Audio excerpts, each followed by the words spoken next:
નમસ્કાર કોન્ટ્રાક્ટ કર્મચારી મિત્રો, સ્વાગત છે તમારું આપણી આ યુટ્યુબ ચેનલમાં જેનું નામ છે ગુજરાતી જીકેની જમાવટ.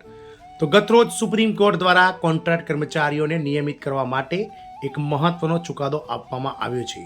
કોન્ટ્રાક્ટ અને આઉટસોર્સિંગ કર્મચારીઓને નિયમિત કરવામાં આવશે તો સુપ્રીમ કોર્ટે પોતાનો નિર્ણય આપી દીધો છે અને સરકારને જે છે તે નિર્દેશ પણ આપી દીધો છે કે ટૂંક સમયમાં સરકાર દ્વારા જે અરજદારો છે કોન્ટ્રાક્ટ કર્મચારી અને આઉટસોર્સિંગ કર્મચારીઓ તેને નિયમિત કરવા જોઈએ અને કાયમી કર્મચારી જેવા લાભો આપવા જોઈએ. જાણીએ આજના વિડીયોમાં વિગતવાર કે કોન્ટ્રાક્ટ કર્મચારી અને આઉટસોર્સિંગ કર્મચારીઓને આનંદ પમાડે તેવા આ કાયમીકરણના એટલે કે નિયમિત કરવાના જે સમાચાર છે તે શું છે, સુપ્રીમ કોર્ટે શું નિર્ણય આપ્યો છે, તમામ માહિતી આજના વિડીયોમાં આપ સુધી પહોંચાડીએ.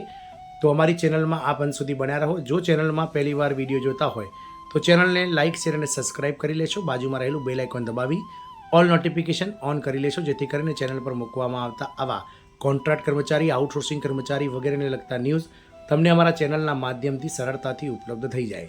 તો દેશભરના જે લાખો કોન્ટ્રાક્ટ કર્મચારી, આઉટસોર્સિંગ કર્મચારીઓ છે કે જેઓ કેન્દ્ર સરકાર અને વિવિધ રાજ્ય સરકારના વિભાગો, બોર્ડ, નિગમ, કોર્પોરેશનો, સ્વાયત્ત સંસ્થાઓમાં કામ કરી રહ્યા છે, તેમના માટે ગતરોજ સુપ્રીમ કોર્ટ દ્વારા મહત્વનો ચુકાદો આપવામાં આવ્યો હતો. કોન્ટ્રાક્ટ કર્મચારીઓને નિયમિત કરવામાં આવશે તેવો મિત્રો સુપ્રીમ કોર્ટે પોતાનો નિર્ણય જાહેર કરી અને સરકારને નિર્દેશ પણ આપ્યો છે.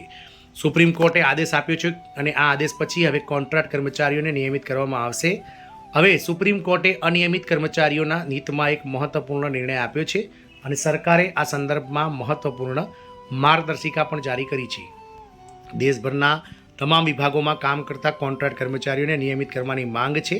વિવિધ રાજ્યોમાં કોન્ટ્રાક્ટ કર્મચારીઓ નિયમિત કરવા સહિતની તેમની માંગણીઓ માટે સતત વિરોધ પ્રદર્શન કરી રહ્યા છે. જોકે ઘણા રાજ્યોની સરકારોએ કોન્ટ્રાક્ટ કર્મચારીઓને નિયમિત કર્યા છે, પરંતુ લાખો કર્મચારીઓ હજુ પણ રોજગારથી વંચિત છે. આ બધા ઉપરાંત સુપ્રીમ કોર્ટે કોન્ટ્રાક્ટ કર્મચારીઓ માટે એક મહત્વપૂર્ણ નિર્ણય આપ્યો છે અને તેમને નિયમિત કરવાનો આદેશ પણ આપ્યો છે. કેસની સુનાવણી કરતી વખતે સુપ્રીમ કોર્ટે અહીં હાઈકોર્ટના નિર્ણયને ફગાવી દીધો હતો, જેમાં હાઈકોર્ટે કહ્યું હતું કે કોન્ટ્રાક્ટ કર્મચારીઓને કાયમી કરવામાં નહીં આવે.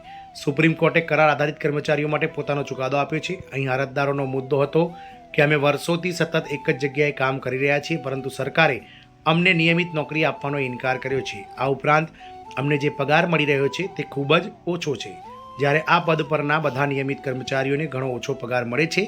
બેન્ચે કહ્યું કે આઉટસોર્સિંગ અહીં એક પક્ષકાર બની શકે નહીં, જેનો ઉપયોગ કરીને કાયમી કામમાં રોકાયેલા બધા કર્મચારીઓને યોગ્ય પગાર અને નોકરીથી વંચિત રાખી શકાય નહીં.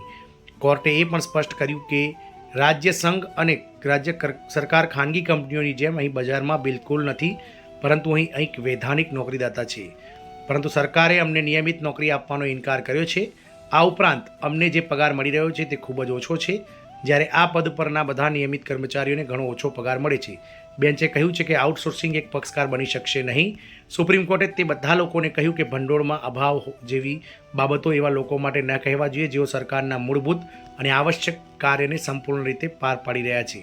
બેન્ચ દ્વારા એમ પણ કહેવામાં આવ્યું હતું કે જો કોઈ કાર્ય સતત ચાલી રહ્યું હોય તો સંસ્થાએ તેના સંબંધમાં પોસ્ટ મુક્ત કરવી જોઈએ અને લોકોને નિયમિત ભરતી આપવી જોઈએ.